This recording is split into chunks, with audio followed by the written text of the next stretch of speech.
नमस्कार, आप देख रहे हैं स्टार सिटी न्यूज़। मैं इस वक्त मौजूद हूं त्रिलोकपुरी विधानसभा के वार्ड 192 में। हमारे साथ इस वक्त मौजूद है आम आदमी पार्टी के दीपक सूद जी, जो कि जिला पटपड़गंज RW विंग के अध्यक्ष हैं। आइए बात करते हैं इनसे। कैसे हैं दीपक जी आप? जी नमस्कार, मैं बिल्कुल अच्छा हूँ साहब। अच्छा, मैं आपके बारे में थोड़ा परिचय करना चाहूँगा सर। आप जैसे जुड़े हैं इस राजनीति में स्वयं, कितने समय हो गया आपको सर? सर राजनीति में तकरीबन मैं बहुत लंबा समय तो नहीं कहूँगा, क्योंकि ज़्यादातर मेरा जो वर्क रहा है वो सामाजिक पृष्ठभूमि में मेरा रहा है। सामाजिक लोगों से कनेक्टिविटी मेरी ज़्यादा रही है, लोगों से संपर्क ज़्यादा रहा है।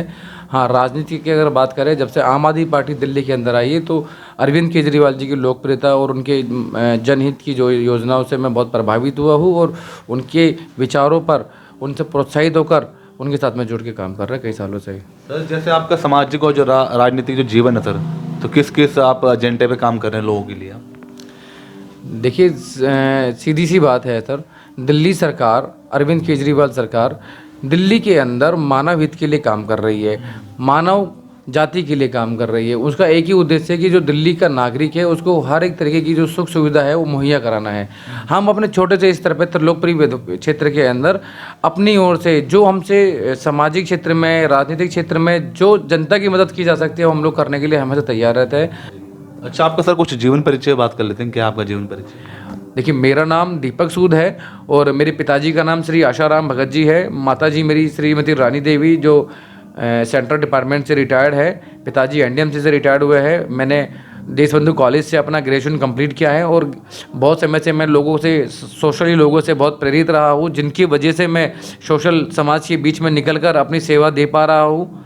और मेरा बस एक ही मेन उद्देश्य है कि अपने लोगों को मानव हित के लिए सिर्फ प्रेरित करना है, उनकी मदद करना है और उनके कामों को आगे बढ़ाना है। किसी भी वार्ड के किसी भी व्यक्ति को कोई समस्या नहीं होनी चाहिए, उसमें हम लोग मिलकर काम करेंगे और उनकी समस्या का हल करने के लिए। अच्छा, मैं जानना चाहूँगा सर, जैसे दीपक जी अब MCD चुनाव को लेकर सभी पार्टियाँ जोरों शोरों से तैयारी कर रही हैं, तो आम आदमी पार्टी जो चुनाव लड़ रही है इस बार किन मुद्दों पर लड़ रही है चुनाव?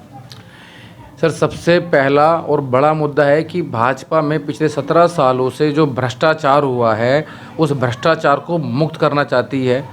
उस नगर निगम के अंदर पिछले कई वर्षों से जो हमारा निगम का कर्मचारी है वो बहुत परेशान रहा है, उन कर्मचारियों की समस्याओं को बहाल करना चाहती है। दिल्ली में इस भ्रष्टाचारी भाजपा ने दिल्ली वासियों को सिर्फ और सिर्फ 15-17 सालों में बड़े बड़े कूड़े के 3 पहाड़ दिए हैं। तो हम लोग ये मुद्दे लेकर, इनके भ्रष्टाचार को लेके उजागर करने के लिए लोगों के बीच में जा रहे हैं। उन्हें बता रहे हैं कि पिछले 15 सालों से भाजपा सत्ता में रही है, ना तो दिल्ली को स्वच्छ कर पाई है, ना दिल्ली से कूड़े हटा पाई है, ना नगर निगम के कर्मचारियों को बहाल कर पाई है। जो यहाँ तक कि जो सेवानिवृत्त कर्मचारी है, जो पिछले 40 वर्ष अपने नौकरी में दे देते हैं, उनका जो वेतन होता है, उनका बोनस होता है, उनका बकाया राशि होता है, वो उन्हें समय पर नहीं मिल पाता है।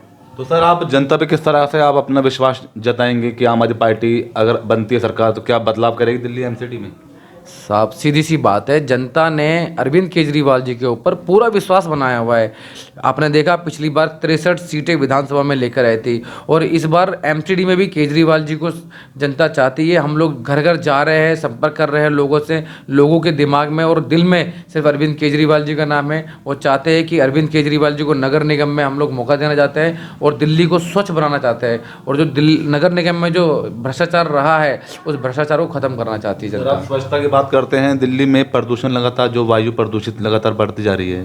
पंजाब में भी आपकी सरकार है, दिल्ली में भी आपकी सरकार है सर। इस पे आपने संज्ञान लिए सरकार ने इन चीज़ों पे? सर, प्रदूषण आने से पहले ही दिल्ली सरकार बहुत अलर्ट थी, आपको मैं बताऊं। और संज्ञान नहीं, वो पूरे मेहनत से, पूरी ईमानदारी से काम करने के लिए, क्योंकि दिल्ली की जनता की हर एक सांस बहुत कीमती है, क्योंकि दिल्ली की जनता का आशीर्वाद, दिल्ली की जनता का प्यार केजरीवाल जी को मिला है। तो दीपावली ये भी गई है, पूरी दिल्ली के अंदर पटाखे बैन थे, क्योंकि आपको मालूम है पटाखे जब दीपावली में जलते हैं तो कितना प्रदूषण हो जाता है। तो दीपावली पे सरकार ने बैन करे हैं। दूसरी चीज़, जो LG हमारे सक्सेना जी है, उनके पास प्रपोजल जाता है जी सर। दिल्ली सरकार की ओर से कि हम लोग अपना कैंपेन चलाएंगे रेड लाइट ऑन गाड़ी ऑफ वाला, जिससे बहुत प्रभाव पड़ता है दिल्ली के प्रदूषण के ऊपर। प्रदूषण बहुत हद तक कम होता है और ये हर साल होता है और इसमें कोई राजनीति नहीं होती है, ये दिल्ली के नागरिक की सुरक्षा के लिए किया जाता है। लेकिन एलजी सक्सेना जी ने उसको स्वीकार नहीं किया, उस पर रोक लगा दी है। अब सीधे से दिखाई देता है कि एलजी सक्सेना जी दिल्ली की जनता के साथ खिलवाड़ कर रहे हैं, उनकी सांसों के साथ खिलवाड़ कर रहे हैं। वो इसके रोकथाम के लिए आपने क्या सोचा आगे? देखिए, अभी हमारे जो प्रदेश हमारे अध्यक्ष है और मंत्री हमारे गोपाल राय जी है, वो इस पे बहुत कठोर नियम लेकर आ रहे हैं, बहुत सारी चीज़ें कर रहे हैं। हम लोगों को अवेयर भी कर रहे हैं कि भाई दिल्ली के नागरिकों को भी पॉल्यूशन जो हरियाणा में बाकी अदर राज्यों में पराली जलती है उससे थोड़ा सा पॉल्यूशन तो उधर पे होता ही होता है। तो आप लोग अपना मास्क पहन के रहें, मास्क पहनकर अपने आप को सेफ रखें। और अभी जो डीजल की गाड़ियाँ हैं, जो आपको मालूम होगा दिन रात बाहर से बड़ी बड़ी गाड़ियां मालों को इंपोर्ट एक्सपोर्ट करने के लिए आती है, तो दिल्ली सरकार ने कहा है जो डीजल की गाड़ियां है वो दिल्ली के अंदर बैन करने की तैयारी है। अच्छा सर, हमने सुनने में आ रहा है कि आप इस चुनाव के दौर में हैं, तो कैसा यहाँ का परफॉर्मेंस दिखाई दे रहा है वार्ड में?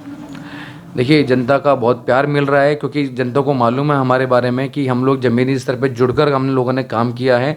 जनता का आशीर्वाद प्यार हमेशा मुझे मिलता रहा है क्योंकि हम लोगों ने हमेशा मानव हित के लिए काम किया है। मैंने आपको बताया कि मुझे अरविंद केजरीवाल जी से प्रोत्साहित होकर उनसे मोटिवेट होकर ना हम लोगों ने अपने क्षेत्र के अंदर कोरोना काल हो, कोई भी ऐसा काम हो जिसको ज़रूरत है हमारी, तो हम उनकी सहायता के लिए खड़े रहते हैं। तो कोरोना काल में भी सर बहुत सारे हम लोगों ने काम किए। तो जनता को मालूम है कि भाई जिस समय पे बहुत सारे लोग भाजपा के या फिर और लोगों को निकलना चाहिए था, कोई नहीं निकला, तो हम लोग निकल कर आए। हमने अपने आप से आर्थिक रूप से लोगों की सहायता करी, उनके लिए खाने का, सैनिटाइजेशन का, फूड्स का, पानी का, सारी व्यवस्था हम लोगों ने कराई। और हमने कोई एहसान नहीं करा, अपनी नैतिक जिम्मेदारी थी वो हमने निभाई अपनी। तो सर, आप इस चुनाव के दौर में आप जैसे खड़े हो रहे हैं, तो चुनाव लड़ना कोई आपका कोई मेन पर्पस कोई?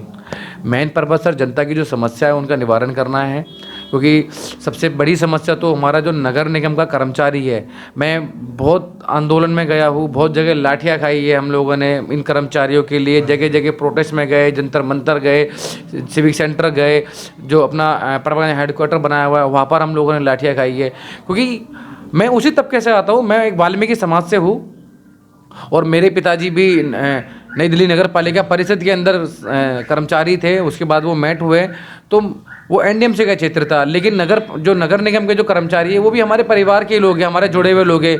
हाँ, जब हम देखते हैं कि भाई एक नगर निगम के कर्मचारी जो पूरे 30 दिन काम करता है और 30 दिन के बाद उसको एक आस होती है कि मुझे मेरा वेतन समय से मिल जाएगा, मेरे बच्चे का स्कूल का फीस जाएगा, मेरे घर का राशन आएगा, मेरे किराए वाले को पैसा देना है, मेरे बाकी के जो पालन पोषण में जो उपयोग होने वाली चीज़ें उसका सुचारू रूप से हम कर पाएंगे, वो नहीं हो पाता है। कई बार हम लोगों ने देखा, अभी हमने देखा कि कई एफजीज आ रहे हैं जो सन 96 से लगे हुए, वो अभी तक एफजीज आ रही है। मतलब 96 से आप लगाइए 4 और 22 26 साल हो गए, 26 साल अभी तक वो एफजीज आ रहे, 2-2 दिन मिलते हैं एक महीने के अंदर। जब 26 साल उसकी उम्र ऐसे निकल जाएगी तो काम क्या करेगा, कैसे बच्चों को पालेगा? तो बहुत सारी चीज़ें हैं, इनके मुद्दे सबसे मेन तो कर्मचारियों के मुद्दे हैं। दिल्ली की साफ सफाई व्यवस्था है, क्योंकि दिल्ली की सफाई व्यवस्था बहुत बदतर की हुई है। दिल्ली भारत की राजधानी है और भारत की राजधानी हमें बिल्कुल चमकती हुई राजधानी दिखानी है और दिल्ली को चमकाना है। एक छोटा सा कोई अपील देना चाहेंगे अपनी जनता में? अपील मेरी यही है, दिल्ली की जनता जान चुकी है कि पिछले 15 सालों में भ्रष्टाचार हुआ है।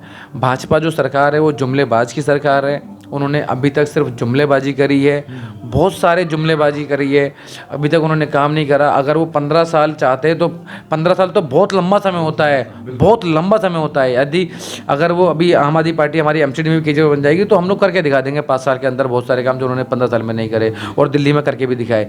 तो मेरी जनता से अपील यही रहेगी कि आपने 15 साल नगर निगम में भाजपा को देख लिया है, भाजपा भ्रष्टाचारी सरकार है, तमाम लोगों पर तरफ वो आरोप प्रत्यारोप करती रहती है, काम पर विश्वास उसका नहीं है। तो इस बार जनता से हमारी अपील है कि एमसीडी में भी केजरीवाल की सरकार बनने जा रही है। आपका आशीर्वाद और प्यार जिससे पिछले विधानसभा चुनाव में केजरीवाल सरकार को मिला था, इस बार भी नगर निगम चुनाव में आपका आशीर्वाद और प्यार हमें मिलता रहे, हमारी आपसे बस यही अपील है। धन्यवाद दीपक जी आपका। तो ये हमारी सीधी बात दीपक सूद जी से, स्टार सिटी के साथ मैं जितेंद्र गुप्ता हूँ।